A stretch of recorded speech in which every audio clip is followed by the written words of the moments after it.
Dobrý deň a vítajte pri tejto krátkej recenzii Hrad Axis, online platformy zameranej na digitálne obchodovanie a analýzu finančných trhov.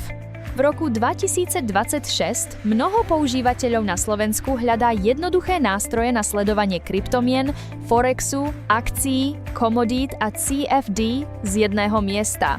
Hrad Axis sa prezentuje ako moderná platforma s prehľadným rozhraním, trhovými údajmi a digitálnymi analytickými funkciami. Platforma je navrhnutá tak, aby používateľom pomohla sledovať grafy, analyzovať trendy, porovnávať cenové pohyby a lepšie organizovať informácie pred prijatím rozhodnutia.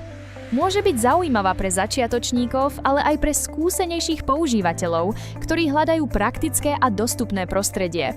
Jednou z hlavných výhod Hrad Axis je jednoduchosť.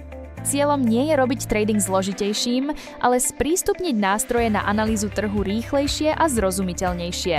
V závislosti od dostupných funkcií môže Hrad Axis ponúkať manuálne obchodné nástroje aj automatizované možnosti. Je však dôležité pamätať na to, že žiadna platforma nemôže garantovať zisk. Obchodovanie s kryptomenami, forexom a CFD je rizikové a môže viesť k stratám. Pred registráciou alebo vložením peňazí si vždy prečítajte podmienky, pochopte fungovanie platformy a nikdy neinvestujte viac, než si môžete dovoliť stratiť. Viac informácií nájdete na oficiálnej stránke hradaxisai.com. Toto video má iba informačný charakter a nepredstavuje finančné poradenstvo.